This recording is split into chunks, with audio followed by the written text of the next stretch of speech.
Hello, we welcome you today to this Bible study of the Banking Blessings Ministry. With me today is Kosi Obodozie, my assistant.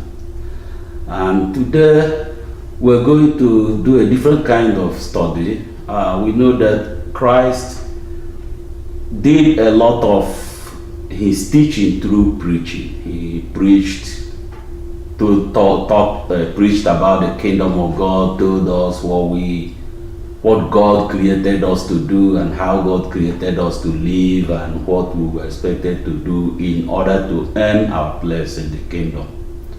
But he also taught through his interaction with people, through the things he told people to do, through the things he insisted that people do. And by looking at these interactions carefully, we actually pick out important lessons. Today we're going to look at his teaching on testimony. His teaching on testimony we capture through two interactions, and we'll talk about that in a minute. But we are going to use his interactions with people he healed to learn what he wanted us to know about testimony. We are going to look at Christ's teaching on testimony based on his interactions with, first, a man that he freed from demons. We'll look at the details later on. And then second, a woman that he healed of long-term bleeding. These two incidents are well captured in the three Gospels, but we are going to base our study on the account in Mark, because Mark has a little more detail than Luke and Matthew. And everything in Mark, I think, is captured, everything in those two is captured in the Mark account. What we learn is that he directed the two people he healed. Of course, this happened individually. He directed them to testify. In the case of the man he freed from demons, it was a direct statement telling him go home and talk to people. But in the case of the woman he healed of a long-term bleeding, he insisted on the woman being recognized. We'll look at the details.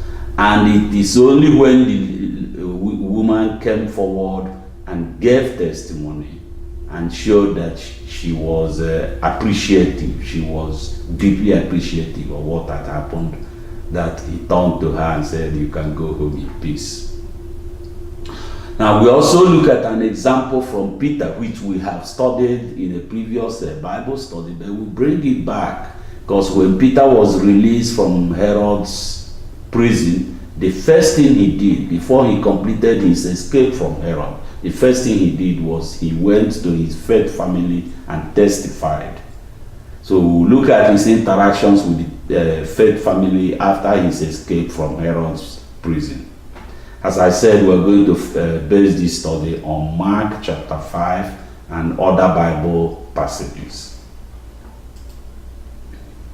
We'll begin with a description of the demon-possessed man. This is a man that was very possessed and very strong also. They've done whatever they could to control him through human effort, but he had beaten all sorts of human control. They put chain on him, he takes the chain off. They put iron bars across his legs, he'll take them off. He left his home and went to live in the tombs, in the cemetery, and he roamed the tombs there at night, and day and night, in fact, he would make all sorts of noise and cut himself with stone. So he was a menace to society, he was a danger to himself, and he had escaped from every kind of society control that was available.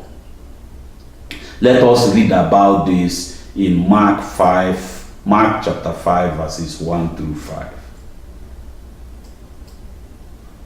They went across the lake to the region of the Gerasenes. Gerasenes.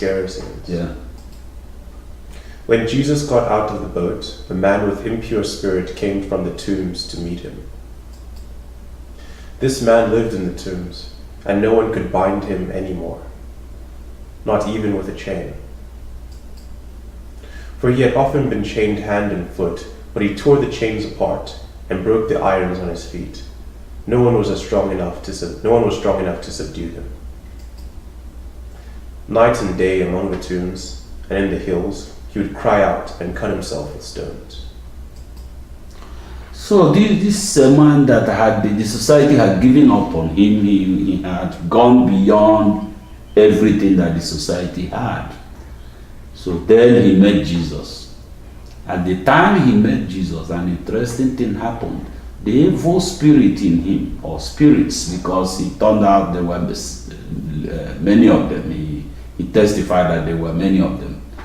They recognized Jesus. It was the spirits, the evil spirits, that recognized Jesus, and they spoke through the man, of course. So they recognized him. They went to him and appealed for leniency because they knew he was going to get them out of the man. In fact, he had already told them to come out of the man. They appealed for leniency. They begged him to be lenient and in fact, requested to be released into a herd of pigs.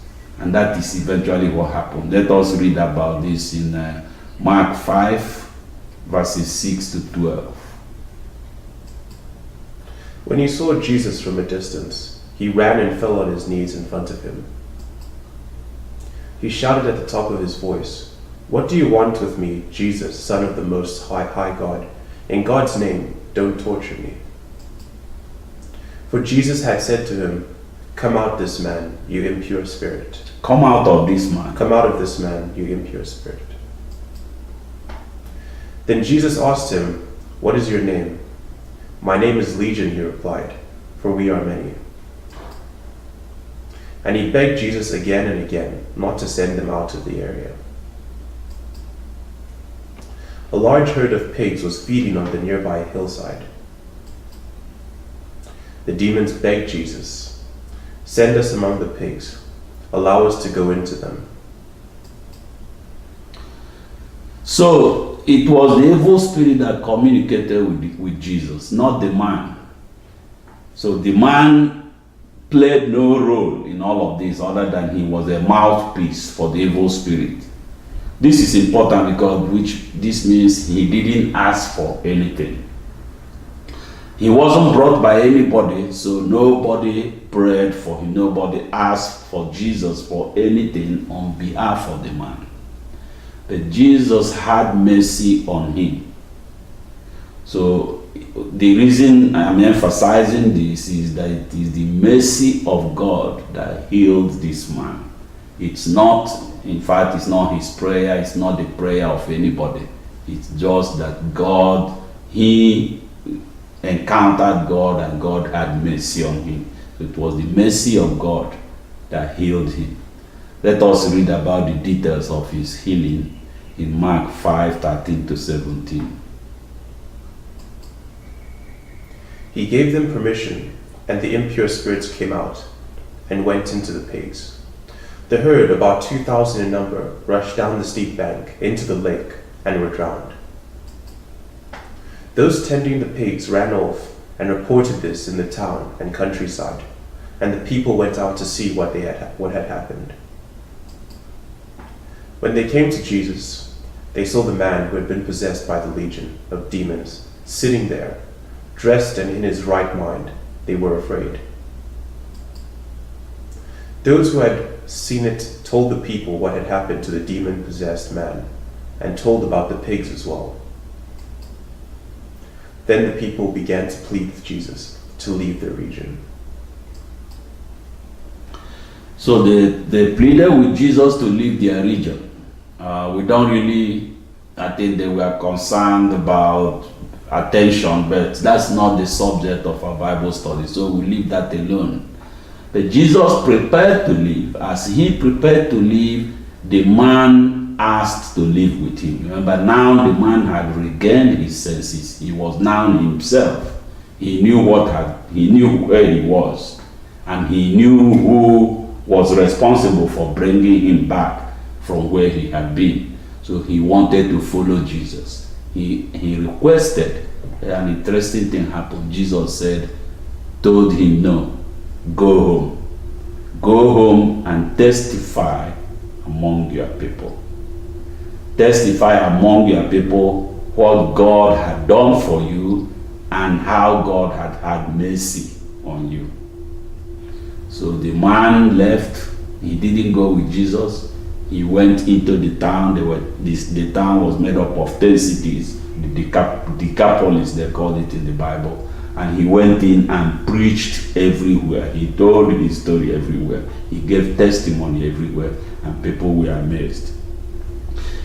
Let's emphasize here, we'll come back to this as we look at what happened, but let's emphasize that Jesus asked him directly. Say, instead of following me, I want you to go home and testify to your people what God has done for you. Let us read about this in Mark 5 verses 18 to 20. As Jesus was getting into the boat, the man who had been demon-possessed begged to go with him. Jesus did not let him, but said, "Go home to your own people and tell them how much the Lord has done for you, and how he has had mercy on you." So the man went away and began to tell in the Decapolis how much Jesus had done for him, and all the people were amazed. All the people were amazed. Now let us look at the story of the woman that was healed of long-term bleeding. Said this woman had been suffering from bleeding for 12 years.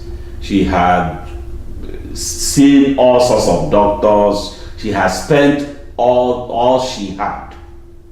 Whatever she had, she has spent. You can relate to this, because this is the kind of thing that happens to people today. She has spent everything she had trying to cure this unusual bleeding that she was experiencing. But it didn't get better. Instead, it got worse. And she had spent all her money. She had seen several doctors. Nothing helped her. Let us read about this in Mark 5. It's in Mark 5 verses 21 to 26, but we will only read 25 and 26 because that contains the information, but we hope that you read it at your own time. And a woman who was there, who had been subject to bleeding for 12 years. She had suffered a great deal under the care of many doctors, and had spent all she had. Yet instead of getting better, she grew worse. Yeah, instead of getting better, she grew worse, and then she heard that Jesus was in the area.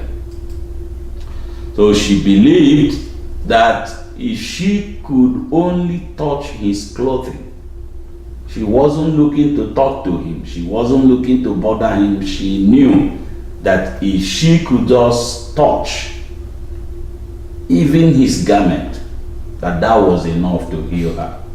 So and there were people all over the place, squeezing around Jesus. So even going to accomplish that was not easy for her. So she did what she struggled and fought her way through, squeezed through the crowd, and then touched Jesus' garment, his cloak, as they called it. Then at that very moment, the bleeding stopped, and she felt free of her suffering. She felt in her body that something just happened at the moment that she did that which she wanted to do, which was touch Jesus' clothing. Let us read about this in Mark 5, 27 to 29. When she heard about Jesus, she came up behind him in the crowd and touched his cloak. Because she thought, if I just touch his clothes, I will be healed.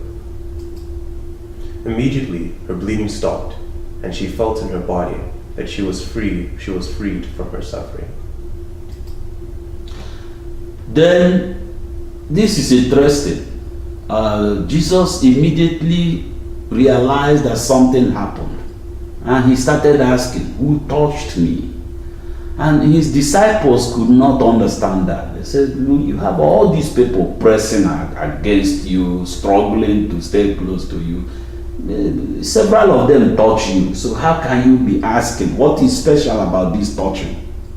But he knew something special had happened. And he knew something more needed to happen. That is the important lesson of today. That he knew something needed to happen in order to complete the process. So he wanted to find out what it was. So he kept asking, looking for the woman. He wanted to see the woman. He wanted to recognize the woman. He wanted the woman to be recognized. Then when the woman realized what was happening, she came up and fell on her knees in front of Jesus, and then described what had happened. Essentially, she told everybody what happened, how she touched him and how she was cured. She did what? She testified. She gave a testimony about her healing. Then after this testimony, and of course, as the Bible described it, she was trembling, showing how surprised and how appreciative she was of what had happened. I mean, this is a woman that has suffered for 12 years, so that you could imagine the feeling she had at that moment. But Christ wanted her to share that feeling of appreciation, that feeling of gratitude. Christ wanted her to share it with other people. And she did. And as soon as she did, Christ looked at her and said, you are free to go in peace. Let us read about it, then we'll come back and talk about it some more. Mark 5 verses 30 through 34. At once, Jesus realized that power had gone out from him. He turned around in the crowd and asked, "Who touched my clothes?" "You see the people crowding against you," his disciples answered, "and yet you can ask, 'Who touched me?'" But Jesus kept looking around to see who had done it. Then the woman, knowing what had happened to her, came and fell at his feet, and trembling with fear, told him the whole truth. He said to her, "Daughter, your faith has healed you. Go in peace and be freed from your suffering." Well, what is testimony? Testimony is when you share your appreciation of God with other people. So there are two things there. One is you appreciate God. God has done something for you and you deeply appreciate it. It's not just it's not just a lip service. It's something from your heart.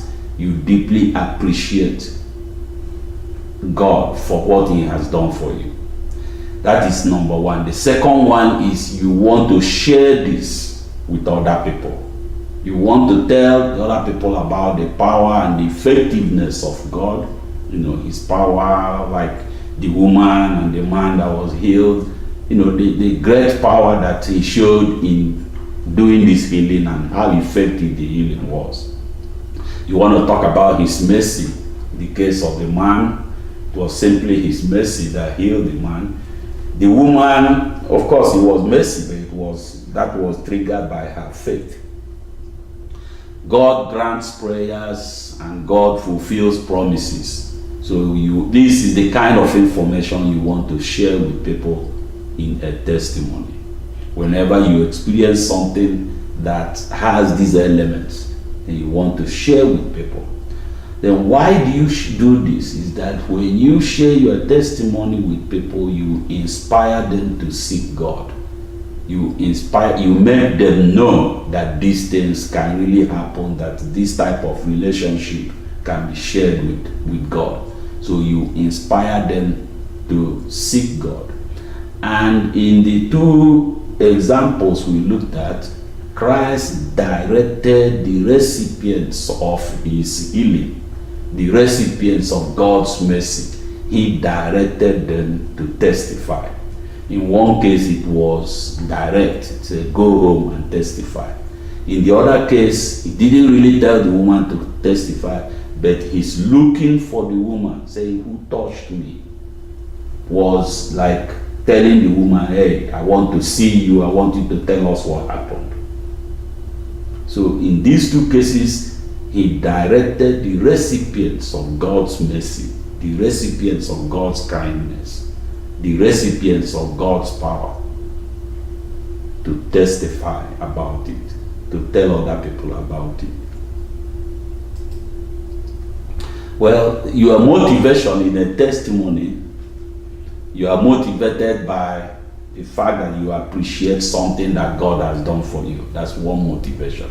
Then the second motivation is you are motivated by a desire to share with people, to let people know that you appreciate God and to let them know why you appreciate God. There is a third kind of motivation, and that is you realize that some people have been a channel to God for you. They have prayed for you when you had a problem. And we will look at an example like that. That people have been concerned about you. It may be your church family, it may be your prayer group, it may be just a group of people that knew you had a problem and they were concerned about it. They did what they could, but most important, they prayed for you.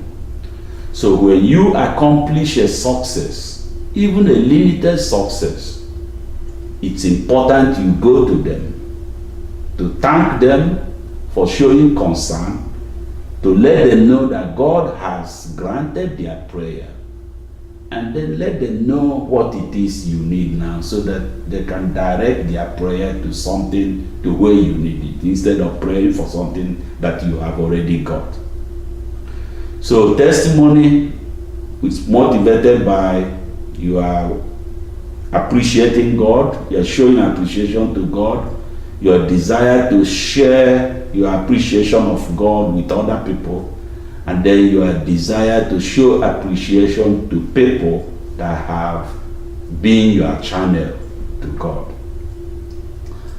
Let us look at an example with Peter's escape from Herod's prison. We did a Bible study on this in the past. Peter's miraculous escape from Herod, something like that. That was the title. Prepare to accept a lift from God was the subtitle. I'm sure if you go to our website, you will find this. But Peter was in prison. Herod had put him in jail, waiting for the end of Passover so that he can put him on mock trial and then find him guilty and kill him. He wanted to kill Peter. So his church family were praying ceaselessly for him. They were praying day and night, knowing that this was serious, that there was nothing they could do, but only God could help Peter. The night before he was to be put on trial, an angel appeared to him, loosened his chains and took him out of the jail, took him out and left him outside. He had escaped from prison, but he had not escaped from Herod, because if he stayed there, they would get him the next morning. But the next thing would have been to just run away, find his way out, but he remembered that people were praying for him, that people were gathered in the house of the mother of Mark, Mary, the mother of Mark, the same Mark that wrote the Gospel according to Mark, from which we read a few passages. They were in the house of his mother. That's where they were gathered and praying for Peter. So he went there and met with them. He testified to them, told them what God had done for him, that God had released him from jail, told them to hush about it because he had not really escaped, that he still had to escape. He didn't want the authorities to come there and get him. But the important thing is he came and told them. And then there were a few people that weren't there, James and the others. So he said, please make sure you tell them. So they were praying, he knew they were praying for him. And when God answered their prayer, he went to them. He considered it important enough that he cut short his escape to go and talk to them before continuing with his escape. So that's the importance of testimony. Another thing to understand here is his escape wasn't complete yet. So it's not that all the problem has been solved. The point of that is you don't wait for all the problems, everything to be 100% solved before you testify. Once you see success, even if it is partial success, it is important that these individuals who have been sharing concern with you, that they know that you have achieved some success. They will pray with you, they will thank God with you, but they will now know what next to pray for. So that's what Peter did, and it's important that we recognize this. So show, testify to people that have been concerned about you, thank them for their concern, and thank God with them, and let them thank God for you, even if your success is not yet complete, because success is never complete, it's never 100%. So when you have enough to thank God, go and thank God with the people that have been concerned about you. This is described in Acts chapter 12, verses 12 to 17. We are not going to read it. We've read it in the past, and I said a discussion of this study has been on our website since February. So what did we learn today? That testimony arises from your appreciating God. Appreciating God from your heart. God has done something for you and you deeply appreciate Him. That is the first step. The second one, of course, is you want to share this with others. You want to tell them that you appreciate God, and you want to tell them why you appreciate God. Then the other reason to have to give testimony is when you appreciate other people, to show appreciation to other people that have been a channel to God for you. You thank them for showing concern, and then let them know that God has granted their prayer. Testimony is very important because your testimony inspires other people to seek God. And this brings us to the end of the Bible study. Do you have any question or comment? No. Okay. Thank you for joining. Yeah. We thank you for being part of this Bible study. We thank you for participating. You can always download the audio of our Bible studies from the website. You can you can watch the video at the website. You can also read the Bible study summary, which is always at the website. We thank you for participating, and we pray that you learn something that will make a positive impact on your life, something that will make you live in the image of God and interact with people the way that God created you to interact with people. Most important, we believe that you learn something that will bring you closer to God's purpose for your life. Thank you for participating, and God bless you. God bless you.